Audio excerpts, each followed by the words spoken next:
Diferente dos computadores de arquitetura fechada, como os da Apple, a IBM iniciou na década de 70 a comercialização dos computadores com arquitetura aberta. Eles são modulares e montados com vários componentes, que são fabricados por diversas fábricas. Desta forma, as opções para o usuário são quase que infinitas. Vamos conhecer agora estes principais componentes que compõem o microcomputador. Gabinete é a caixa externa, onde são montados todos os dispositivos internos do computador. Existem diversos modelos de gabinetes, escolhidos em função do seu uso e gosto do cliente. Os mais utilizados hoje são chamados mid-torre, que possuem 4 baias. Em seu interior, existe o local para acoplar todos os dispositivos, como drives, aparelhos de CD e DVD, HD, placa-mãe e as outras placas periféricas.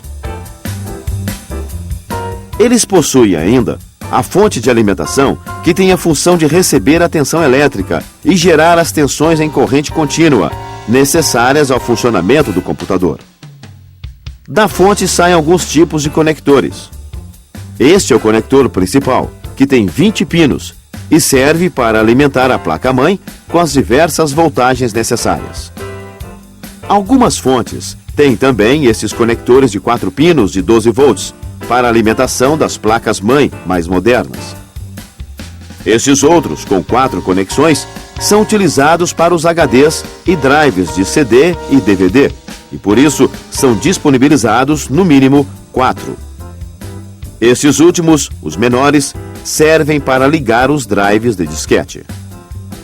As fontes mais modernas possuem também o conector e alimentação para os HDs, tipo serial ATA. Este cabo é composto de 4 fios e possui 2 voltagens. O fio preto é o terra, o fio amarelo, 12 volts, o fio vermelho, 5 volts. Como algumas fontes não possuem este conector, existe no mercado este adaptador, que é encaixado no conector de 4 pinos do HD. É na placa-mãe que ficam os circuitos de grande importância, o processador e as memórias. Portanto, se você pretende montar um micro rápido e confiável, é necessária uma placa-mãe de alta qualidade e desempenho. Ela é composta de diversos elementos importantes. Vamos conhecer alguns deles. Os slots são conectores que servem para encaixar placas de expansão, como placas de vídeo e de som. Existem 4 tipos de slots: ISA, PCI, AGP e PCI Express X16. Os slots ISA têm a desvantagem de serem lentos e estão em desuso, sendo difícil encontrar uma placa moderna com esses slots. O slot PCI é o padrão mais utilizado hoje para conectar as placas de expansão, porque tem velocidade muito maior. Este é o slot AGP e foi desenvolvido para suportar as altas taxas de transferência das placas de vídeo AGP. Ele é utilizado exclusivamente para placas de vídeo deste padrão. Como a tecnologia não para, hoje temos também o slot PCI Express X16, que tem velocidade maior que o AGP. Vamos conhecer as características de cada um desses slots.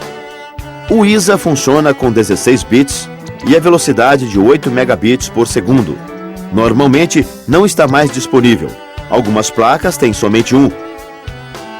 Os slots PCI funcionam com 32 bits e com velocidade de 133 megabits por segundo. É muito variável o número desse slot nas placas-mãe, geralmente varia de 3 a 6. Já o AGP também funciona a 32 bits, mas alcança velocidade de até 2.133 megabits por segundo na versão 4x.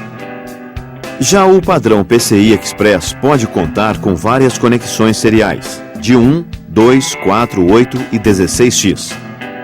Sendo suas velocidades, respectivamente, 250 megabits por segundo, 500, 1000, 2.000 e 4.000 megabits por segundo, podendo aumentar ainda mais.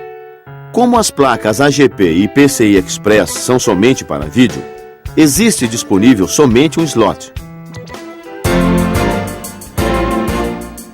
Estes são os bancos para a memória da placa-mãe. Eles são em número variável de acordo com a placa. Observe que nesta outra placa-mãe existem 4 bancos para memória, 2 azuis e 2 pretos. Isto ocorre porque esta é uma placa com 2 canais de memória, sendo necessário utilizar um número par de pentes para se obter melhor desempenho do computador. Observe essa placa, é uma placa dual com 4 bancos de memória e precisaríamos sempre completar os 2 primeiros bancos para melhorar a performance do computador. Neste caso, deveremos sempre completar os 2 primeiros bancos azuis com as memórias. O importante chip, que na verdade são 2, é o chipset. É por meio dele que são feitas as ligações e o controle dos diversos componentes do computador. Este é o chamado ponte norte, que faz a ligação entre o processador, a memória e o vídeo. Ele também possui os circuitos de vídeo on-board quando a placa é desse tipo. Este outro, que fica mais próximo dos slots IDE, é o ponte sul, que possui as interfaces de disco e USB. É aí que se encontram o som e a rede de placas on-board. Esta é a BIOS. Ela é uma memória chamada de Flash ROM, onde fica armazenado o programa que faz as funções básicas do computador. Ela tem a característica de não ser apagada quando o micro é desligado. Nas placas mais modernas, elas são menores.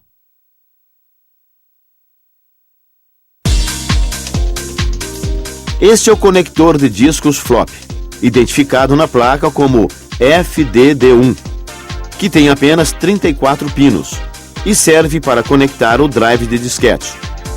Em seu cabo podem ser conectados até 2 drives.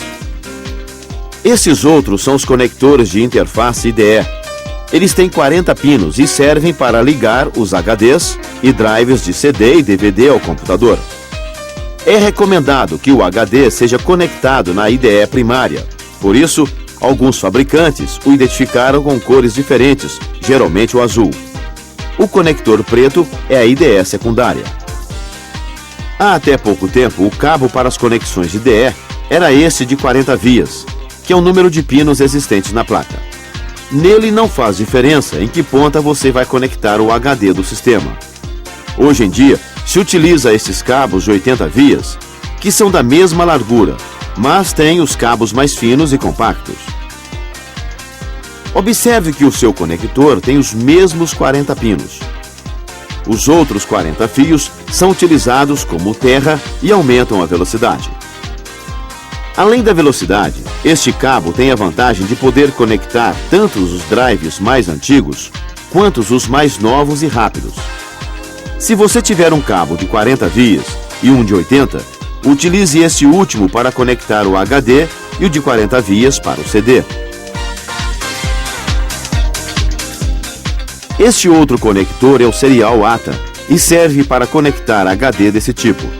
Esta conexão foi desenvolvida para aumentar a taxa de transferência de dados.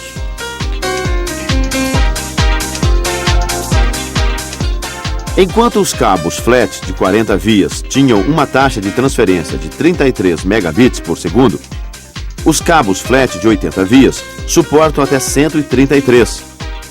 Já o serial ATA já existem 3 gerações. A geração 1 é de 150, a geração 2 de 300 e a mais nova de 600 megabits por segundo. Os processadores são um dos componentes mais importantes do computador e todo técnico tem de conhecer o básico de seu funcionamento para que monte micros com o máximo desempenho com os componentes adquiridos. Caso contrário, o usuário terá um micro rápido, mas com desempenho ruim, por conta do técnico que não soube montar ou configurar. Todos escutamos falar que o processador tem uma velocidade, como por exemplo 3,3 GHz. Esta é a velocidade do núcleo do processador, que é a velocidade de execução dos programas. No entanto, devem ser observadas outras características que interferem na performance final. Uma delas é a velocidade de acesso à memória e outras partes do computador. Por exemplo, o Athlon 64FX tem clock interno de 2,8 GHz e clock externo, conhecido como barramento do sistema, de 800 MHz, ou seja, muito menor. Isto ocorre porque as conexões do núcleo são feitas internamente no processador. Já a conexão do barramento do sistema, também conhecido como FSB, é feita por meio desses pinos, que se comunicam com os pinos do chipset. Nos outros, como este Intel, não se utiliza mais os pinos, a conexão é por contato. Portanto, para que você tenha o desempenho esperado, a placa-mãe tem de ter o barramento do sistema igual ou superior ao do processador. Esta informação sempre está destacada na caixa da placa-mãe. No caso do processador, ela está indicada tanto na caixa quanto no chip do processador. Nos processadores da AMD, esta velocidade do barramento é ainda dividida em duas, sendo uma para o barramento de memória e outra para o sistema.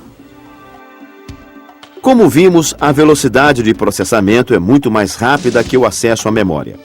Por isso, quando o processamento necessita de um acesso à memória, ele diminui o processamento e fica esperando o acesso à memória. Por isso, os fabricantes alocaram nos processadores memórias muito caras e rápidas, que são chamadas L1 e L2. Observe que a velocidade de acesso da memória L1 é muito mais rápida que o da L2, que por sua vez é mais rápida que a do computador.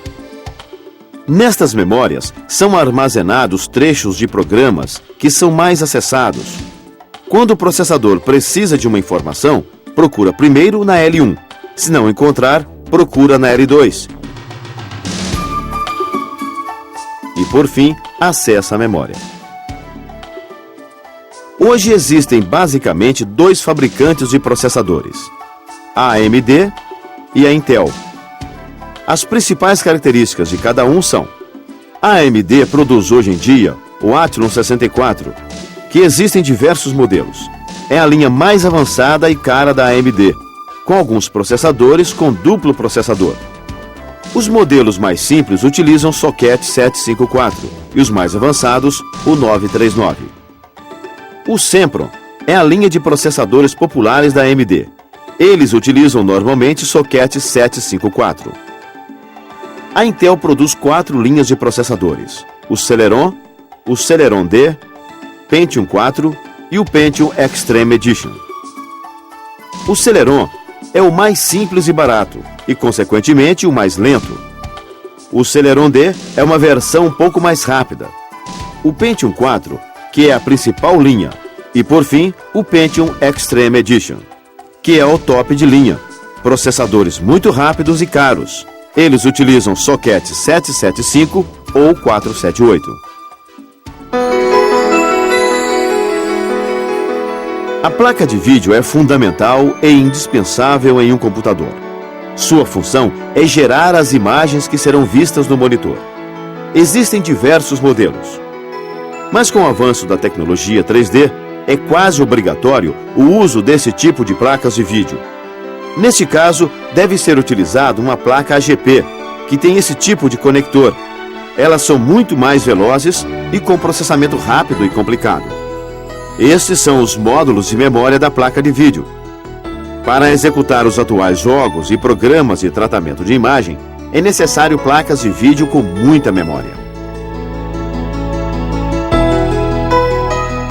As placas de som são utilizadas para captar e gerar sons. Ou seja, para que se possa executar música no computador, é necessária essa placa. Em sua saída existem diversos conectores.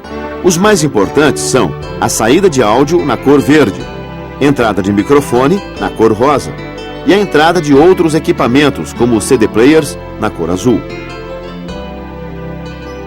A placa de rede permite que sejam conectados diversos computadores para a troca de dados entre eles. A partir desta troca de dados, torna-se viável o compartilhamento de impressora, internet e outros serviços.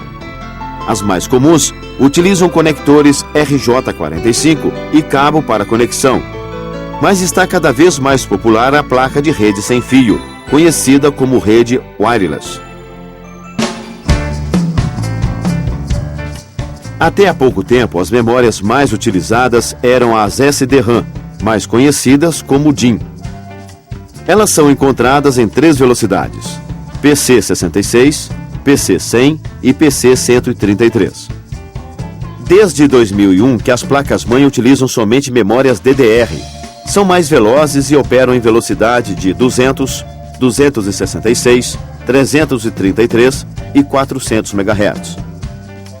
Existem no mercado módulos que são chamados pentes de memória, com 128 megabits, 256, 512 e 1024 megabits.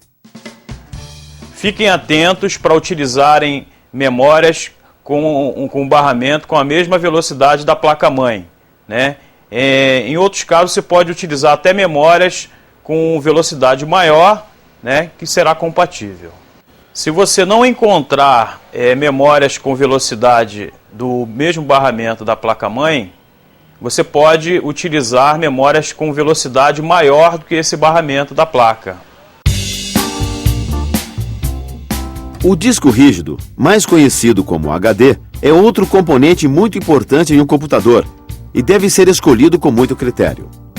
Primeiro, temos de considerar a sua capacidade de armazenamento. Ela é medida hoje em dia em gigabytes. Este, por exemplo, é de 120 gigabytes. Internamente, ele é composto de discos, nos quais são gravados ou armazenados os dados. Os discos giram normalmente à velocidade de 5.400 rotações por minuto e nos modelos mais atuais a 7.200 RPM. Deslizando sobre estes, mas sem encostar, existem estes braços com cabeças de leitura e gravação de dados. Existem 3 fatores importantes que interferem na performance do HD. Eles são o tempo de acesso, a taxa de transferência interna e a taxa de transferência externa.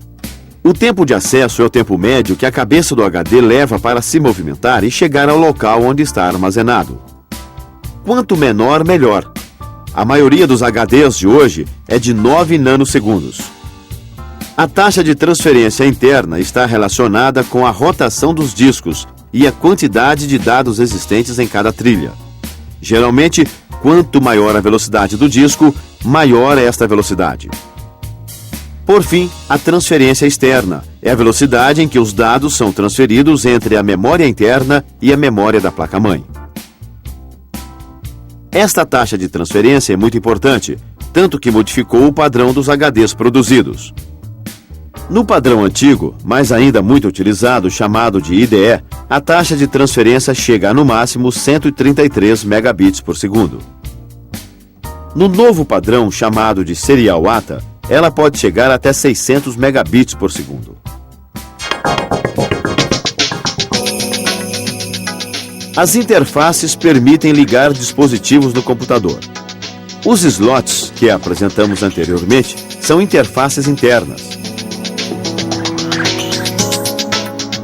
As outras, chamadas de interfaces externas, também ficam fixas na placa-mãe, mas são acessíveis normalmente pela parte traseira do computador.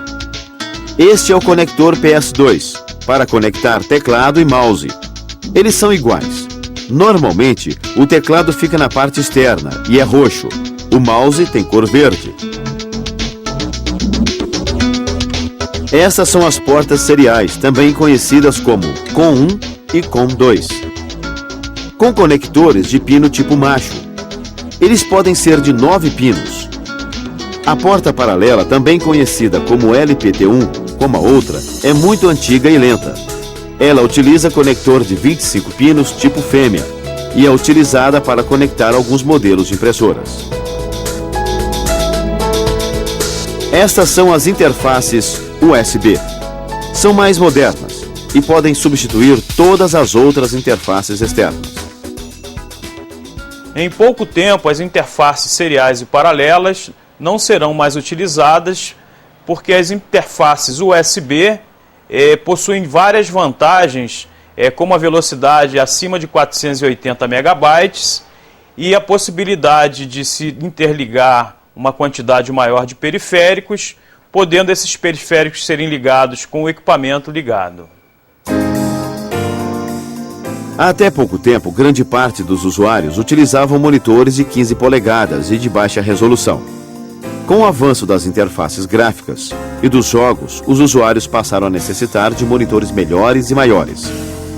Para se recomendar um monitor a um cliente, diversos fatores devem ser considerados.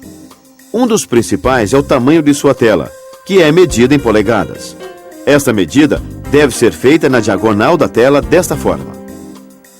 Observe que este é um monitor de 17 polegadas e que tem cerca de 25 centímetros de altura por 33 centímetros de largura. Evidentemente, quanto maior a tela do computador, melhor será o conforto visual do usuário. Outra característica importante é o dot pitch. As cores do monitor são formadas a partir de um grande número de minúsculos pontos vermelhos, verdes e azuis. A combinação dessas três cores, chamadas básicas, geram todas as outras cores. Este conjunto de 3 pontos é repetido ao longo de toda a tela do computador para gerar as imagens. A distância entre esses pontos é chamada de dot pitch, que também é separado em 3 medidas: o dot pitch horizontal, o dot pitch vertical e o dot pitch diagonal, que é o maior. Evidentemente, quanto menor o dot pitch, melhor será a resolução e a qualidade da imagem. A imagem em um monitor é formada por um minúsculo feixe eletrônico que percorre toda a área da imagem. Ele caminha da esquerda para a direita e de cima para baixo. Como ele faz este caminho muito rápido, temos a sensação que a imagem está estável. E quanto mais rápido for este feixe, melhor será esta sensação de estabilidade. Quando esta velocidade é baixa, temos a sensação que o monitor está cintilando ou com flicker, principalmente nas telas mais claras. Este efeito causa um cansaço visual muito intenso, podendo chegar a dores de cabeça. Os monitores e a configuração da resolução devem ser de no mínimo 72 Hz para acabar com esta sensação. O teclado e o mouse são a principal forma do usuário se comunicar com o computador. Alguns teclados possuem, além das teclas convencionais, botões para controle de áudio e vídeo, acesso à internet, conhecidos como teclados multimídia. Já os mouses se diferenciam entre os antigos, mas ainda utilizados, movidos com bolinha, e os óticos. Esses últimos, de forma geral, dão menos problemas de manutenção e não precisam das constantes limpezas. Tanto o mouse quanto o teclado também são oferecidos nos modelos sem fio, onde a comunicação com o micro é feita por meio de infravermelho. Nem sempre é necessário adquirir todos estes componentes para que se tenha um computador de acordo com suas necessidades. Hoje em dia, também são encontradas essas placas-mãe em que já foram incorporados alguns chips, como de som, rede e vídeo. Estas placas são chamadas de on-board. As placas on-board mais comuns possuem vídeo, som, rede e modem, sendo que o desempenho do vídeo é inferior às placas mais comuns. A qualidade do som e de rede se equivalem às placas avulsas e o modem é de baixa qualidade. Observe que nas placas-mãe on-board, os conectores são acoplados no chassi da placa. Mas mesmo assim, são muito importantes os slots de expansão para o caso de algum desses componentes queimar ou ser necessário colocar um de melhor qualidade, muito comum com as placas de vídeo. Agora você já conhece os principais componentes de um computador. De forma geral, eles não mudam muito ao longo do tempo, mas o seu desempenho e suas características têm mudado em tempos cada vez mais curtos. Por isso, o técnico em informática deve estar sempre se atualizando para saber o que está sendo lançado e que mudanças terão de ser feitas. Nunca fique estagnado nesta área, que em pouco tempo você pode estar